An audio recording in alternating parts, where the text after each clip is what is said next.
तो मौनी महाराज जी देख रहे हैं कि Rahul Gandhi ji half T shirt पहन करके यात्रा कर रहे हैं, पूरे देश का भ्रमण कर रहे हैं, लेकिन कड़ाके की ठंड है। हमने आज आपको देखा कि आप एक तरह से दंडवत होकर के गए और आपने गंगा जी में स्नान किया, तो ठंड नहीं लगती क्या अगर मन में ठान लें तो?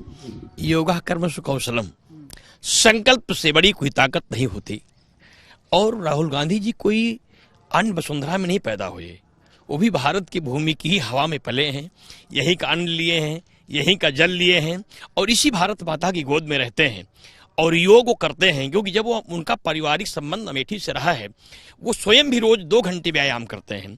ऐसा नहीं है कि वो केवल एक नेता ही हैं, अपने को स्वस्थ रखने के लिए वो व्यक्ति साधना करता है।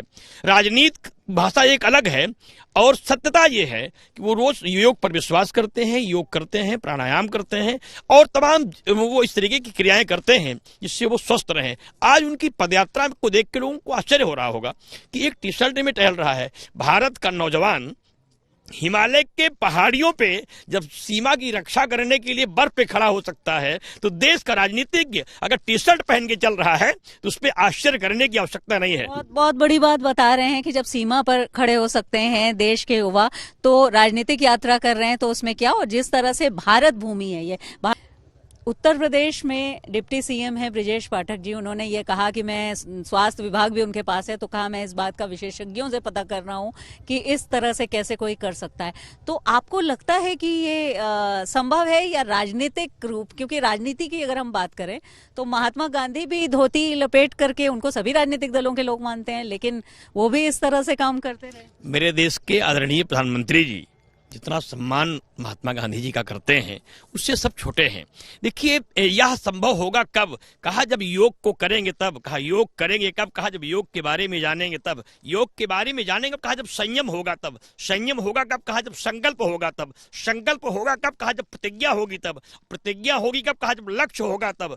लक्ष्य होगा कब? कहा जब उद्देश्य होगा तब। और उद्देश्य होगा तब, कहा जब इच्छा शक्ति होगी तब। इच्छा शक्ति होगी कब? कहा जब कोई संकल्प लेके निकलेंगे तब। राहुल गांधी संकल्प लेके निकले हैं, उस संकल्प की विचारधारा ने उन्हें वो ऊर्जा दिया है जिससे आज वो चर्चा के विषय नहीं, आम चर्चा के विषय बन गए हैं। कि वो एक तपस्वी की तरह, एक साधक की तरह, एक महात्माओं की तरह एक टी शर्ट में भारत माता की पदयात्रा कर रहे हैं। हम तो साधुवाद देते हैं कि ये प्रेरणा लोगों को लेनी चाहिए। राजनीतिक भाषा अलग है, लेकिन लेकिन लोग तो मोटे मोटे कपड़े पहन करके, कई स्वेटर और कोट पहन करके इस मौसम में, मैं भी पहन रहना पड़ता है, लेकिन जिस तरह से राहुल गांधी यात्रा कर रहे हैं, आपको क्या लगता है कि संकल्प की शक्ति है उनके मन में या योग? क्योंकि बहुत सारी दूसरी बातें भी कही जा रही हैं उनके बारे में, हालांकि वो राजनीतिक बातें हैं, लेकिन एक संत होने के नाते आप क्या मानते हैं? अपना नाम बताइएगा।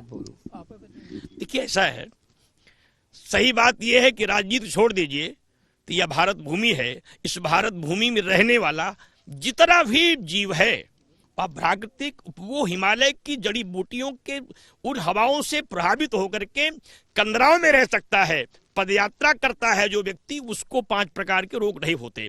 वो, उसको आलस्य नहीं आती, मोटापापन नहीं आता, थकान नहीं आती और उस व्यक्ति को कभी ठंडी नहीं लगती है। ये टी शर्ट वाला जो अवतार है, उससे राहुल गांधी को क्या सफलता मिलेगी? देखिए, वो नौजवानों को प्रेरणा दे रहे हैं।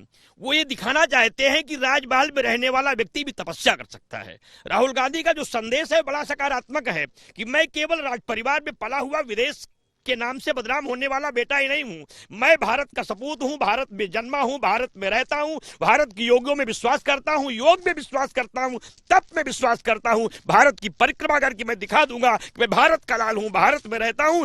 हमें